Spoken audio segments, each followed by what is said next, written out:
हूँ। आओ बैठो ना। बताओ एंगेजमेंट कैसी रही? वैसी जैसी होती है। मैं वहां गया, लड़की को अंगूठी पहनाई, उसके बाद केक खाया और सबने डांस किया। सब कुछ एकदम सिंपल था मैडम, लेकिन मैंने सुना है कि यहाँ मेरे पीछे बहुत कुछ हो गया। हाँ, बहुत कुछ हो गया है।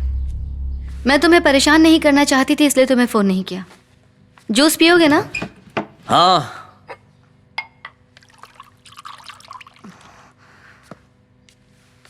आपकी क्रिएटिविटी की दाद देता हूं मैडम।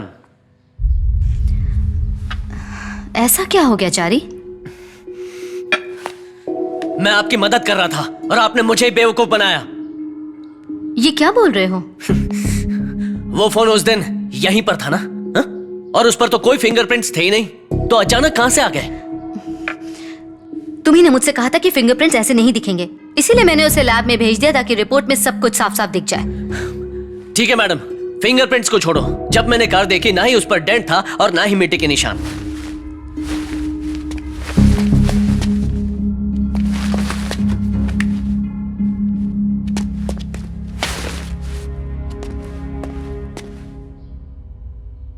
और आज कार पर डेंट भी है और मिट्टी के निशान भी। ये जादू कैसे हो गया?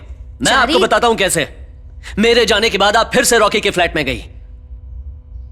क्या हुआ? तुम्हें कोई सबूत मिला गाड़ी में? नहीं मैम, बहुत चालाक है वो। कार की सर्विस करवा दी उसने, सारे सबूत धुल गए।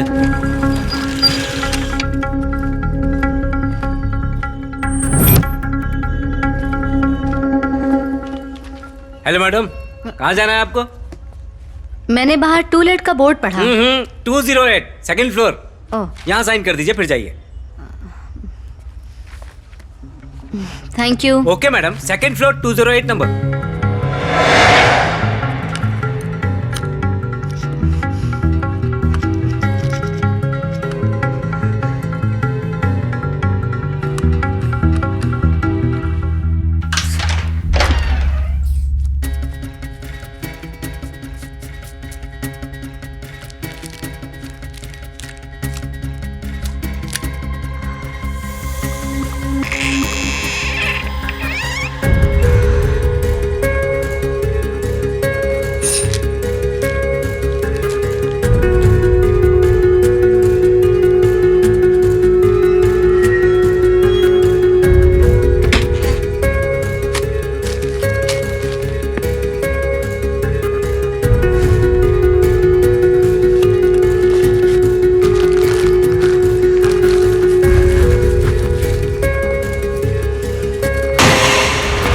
मैंने आपकी फोटो देख के मुझे सब कुछ बताया। मैं रॉकी के खिलाफ ये सब सबूत वहाँ क्यों छोड़ूंगी चारी? मुझे क्राइम सीन पर रॉकी की अंगूठी भी तो मिली है ना? Kailash jewellers, road number 11, Banjara hills. हाँ हेलो मैडम। हाँ मैडम, मैडम आवाज आ रही है? चारी, हेलो, कैलाश तुम्हारी आवाज नहीं आ रही। आपकी सोने की बाली बेच के रॉकी की रिंग आ गई।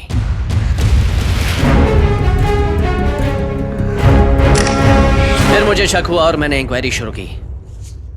एक ही दिन में आप पर 2 बार हमला हुआ और दोनों बार आप बच गईं। मतलब वार करने वाला बेवकूफ है या आपको पहले से ही पता था कि वो हमला करने वाला है? पहले चाकू पर उस आदमी के फिंगरप्रिंट्स, मुझे कुछ समझ में नहीं आया। फिर मेरा दिमाग चला और सब समझ गया।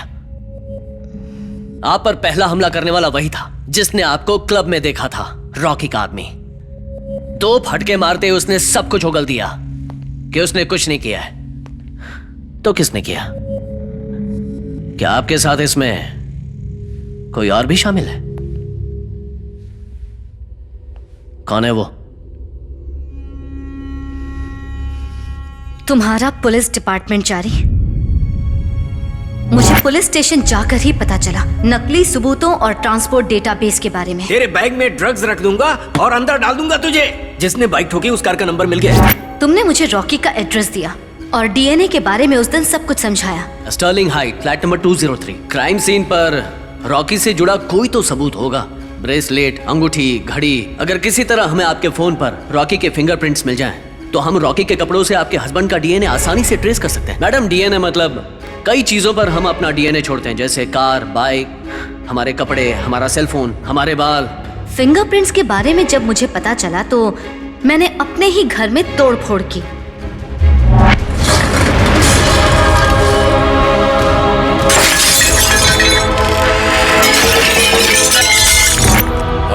फॉरेंसिक वालों को बुला लो। यहाँ एक बॉक्स था ना, यहीं कहीं होगा, देखो।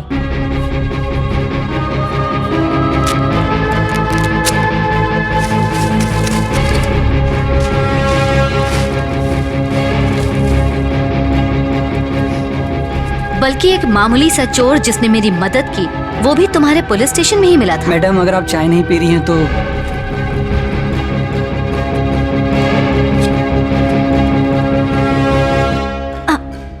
यहाँ से पकड़ो। मैंने उस चोर को अपनी पीठ पर उसी चाकू से वार करने को कहा जो रॉकी के आदमी का था।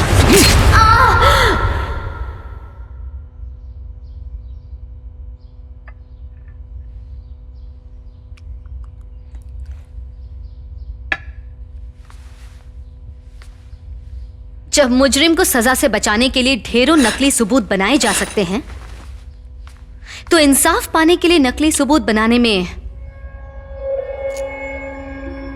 क्या गलत है? तुम सबूत इकट्ठे कर रहे हो और मैं सबूत बना रही हूं। है तो रॉकी को सजा दिलाने के लिए ही ना।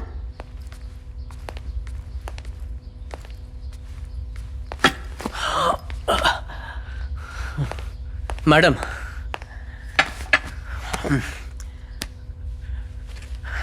जब चोट लगती है तो डॉक्टर के पास जाते हैं, खुद इलाज करने नहीं बैठते हैं। सिंपल सी बात है, चोट के लिए डॉक्टर है, गुनाह के लिए पुलिस। जब आप लोग कुछ नहीं करते तो कभी कभी खुद ही सब कुछ करना पड़ता है।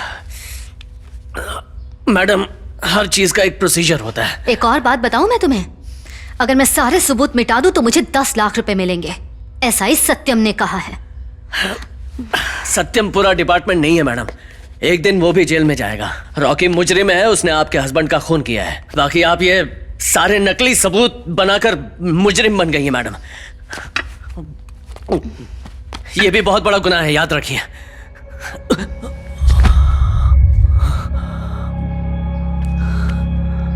ये है राम की नींद की गोलियां।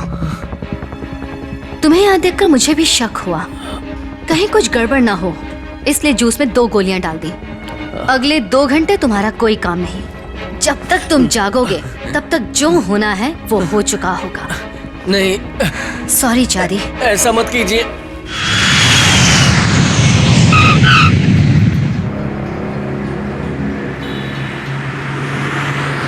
सर, हम जब भी उस पर हमला करते हैं पता नहीं वो बच कैसे जाती है, पर इस बार पक्का नहीं बचेगी। इससे तो अच्छा है मैं तुझे मार डालूं, इडियट।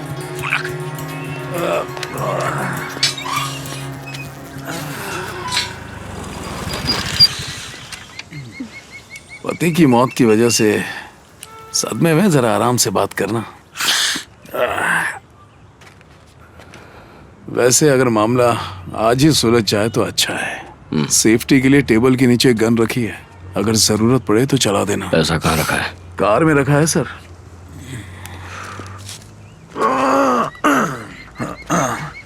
एक मिनट, लाइए बैग दीजिए।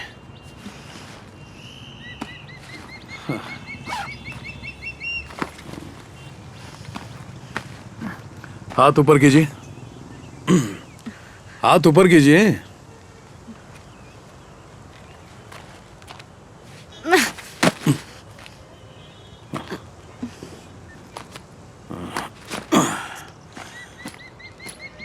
घूमिए, घूम जाइए।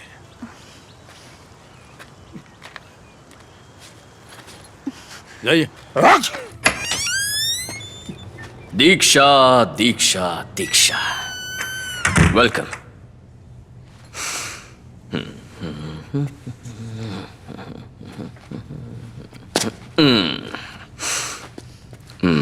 प्लीज प्लीज प्लीज आओ ना, प्लीज बैठो ना।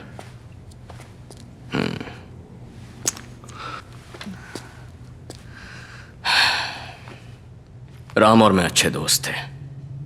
आई एम सॉरी, बट मैंने तुम्हारे बारे में बहुत सुना है कि तुम्हारे हाथों का खाना खाए तो मजा आ जाए। राम ने ही बताया था। पर उसने तुम्हारे बारे में कभी कुछ नहीं बताया। वो इसलिए क्योंकि हमारी दोस्ती कुछ अलग किस्म की थी। पियोगी? अब अपने बुरे काम तो हर किसी को नहीं बताते।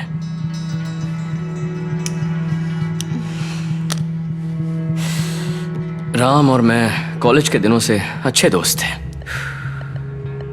हाँ, मैं सच कह रहा हूं। तुम उसके दोस्त थे तो मार कैसे सकते? वही तो, दोस्त का खून कैसे कर सकता हूं? अपना नाटक बंद करो। ऐसा ही सत्यम ने बताया कि राम ने तुमसे पैसे लिए थे। मैं समझ गई थी कि तुम कभी सच सामने आने नहीं दोगे, इसलिए मैंने तुम्हें यहां बुलाया ताकि सेटलमेंट हो जाए। लेकिन मैंने राम को नहीं मारा। तो मुझे तुम्हारे खिलाफ सबूत कैसे मिले? कैसे? मुझे नहीं पता। किसी ने मुझे फंसाने के लिए तुमसे झूठ बोला होगा। मुझे पता है। तुम्हें पता है? हाँ, वैसे राम के कत्ल के सबूतों के बारे में मुझे सत्यम ने बताया तो था। उसी मामले की तह तक जाने के लिए मैं यहां आया हूं। पता है वो सबूत किसने बनाए? मैंने। तुमने सबूत बनाए? पर क्यों? अपनी कहानी पर सबको यकीन दिलाने के लिए। कैसी कहानी है? अब ये क्या नया कंफ्यूजन है? उस कैब ड्राइवर के कंफ्यूजन ने मेरी मदद की। मैंने उसे यकीन दिलाया कि जो कार उसने देखी वो तुम्हारी थी। रेड था, ब्लू था। फिर मैंने कहानी बनाई कि कोई कार में आया और उसने हम पर हमला किया। कार को मैंने मोहरा बनाया। तुम्हारे फेसबुक से मिली तुम्हारी आने जाने की जानकारी का मैंने फायदा उठाया। ओह, तो इसका मतलब ये सब तुमने सबूत इकट्ठा करने के लिए नहीं किया? नहीं, मैंने एक ऐसी कहानी बनाई जिसमें छोटी सी छोटी बात का ख्याल रखा। मैंने पता किया कि उस एरिया में कोई सीसीटीवी कैमरा तो नहीं है। मैं बहुत से लोगों को मिली ये पता लगाने के लिए कि कोई आई विटनेस तो नहीं। मैं रिजॉर्ट में एक फिल्म मेकर से भी मिली। तुम व्यू देखने तो नहीं आई हो? बल्कि मैं मंदिर में एक एनजीओ वाले मुजरिम से मिली।